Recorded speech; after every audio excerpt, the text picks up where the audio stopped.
And so let me just finish this way. If you actually get into the Bible and you say, okay, how do you take these doctrines, the promise of a God who suffered, the promise of a world, heavenly world of love, the promise of resurrection, how do you actually use that to face the troubles that we have? And let me just give you quickly 6 things, 6 steps, you might say, that are that I think the Bible gives us, and not in this order, but here they are.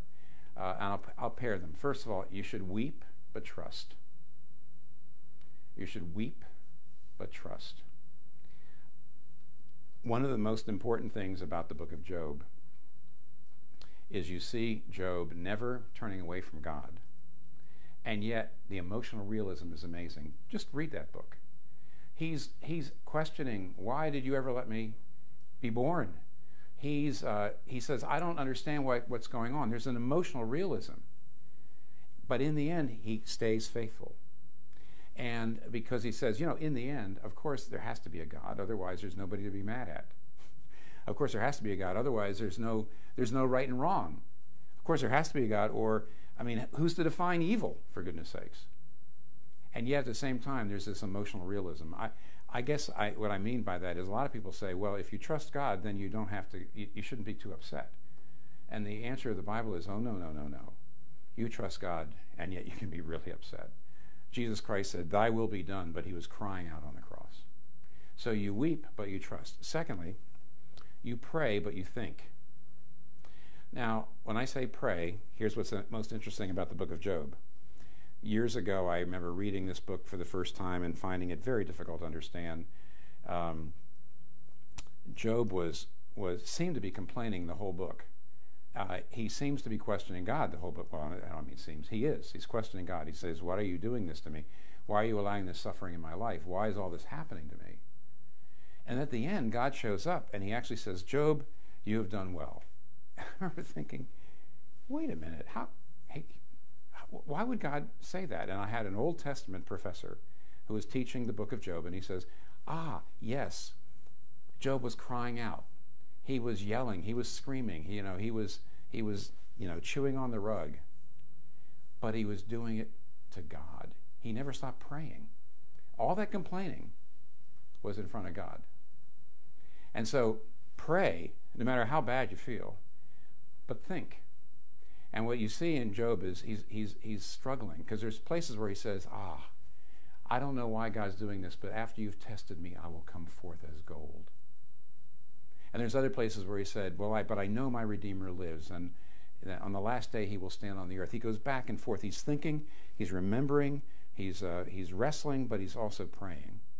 And take a look at the book of Psalms. At least a third of the Psalms is like that. So weep, but trust. Pray, but think. Think about the fact that you don't see everything like you should. Think about the fact that only God can see the big picture of what's really going on. And then, last 2, reorder your loves and hope. Now, when I say reorder your loves, this would be a whole talk on its own, but I guess I'll just say this quickly, is very often when suffering hits, you have to rearrange your priorities. You look at life and you say, these things are way too important to me. It's a bit of a joke, and I'm sorry to say this, but because I am a pastor and I have talked to people on their deathbed. And I want you to know that on their deathbed, nobody says, if only I'd spent more time at the office. Nobody does that. And when you're about to die, you look back and your priorities start to change. Okay, well, suffering gives you a chance to change the priorities now. And therefore, reorder your loves. Maybe you love some things more than you ought to. You should not love your career more than your family. If you do that, you're going to lose not only your family, but probably your career. So reorder your loves, and lastly, hope. And by hope, I mean the things we just talked about real briefly, about the heaven as a world of love and the resurrection. Here's just a couple of interesting quotes. One of my favorite places in The Lord of the Rings, not in the movie, but in the book. In the third book, Sam Gamgee discovers that his friend Gandalf isn't really dead, as he thought, but he's alive. And what Sam says is, Gandalf, he says, I thought you were dead, but then I thought I was dead myself. is everything sad going to come untrue?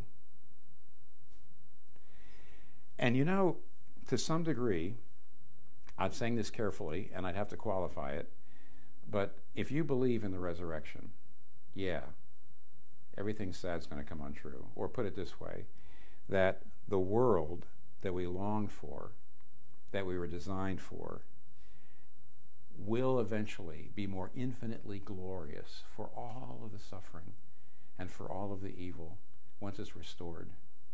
And therefore, yes, everything sad is going to come untrue. The other thing is, this fascinating, this is out of Dostoevsky.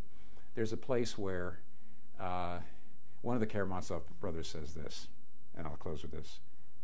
I believe like a child that suffering will be healed and made up for, that all the humiliating absurdity of human contradictions will vanish like a pitiful mirage, like the despicable fabrication of the impotent and infinitely small Euclidean mind of man, that in the world's finale, at the moment of eternal harmony, something so precious will come to pass that it will suffice for all hearts, for the comforting of all resentments, of the atonement of all the crimes, of all the blood that has been shed, that it will make it not only possible to forgive, but to justify what has happened.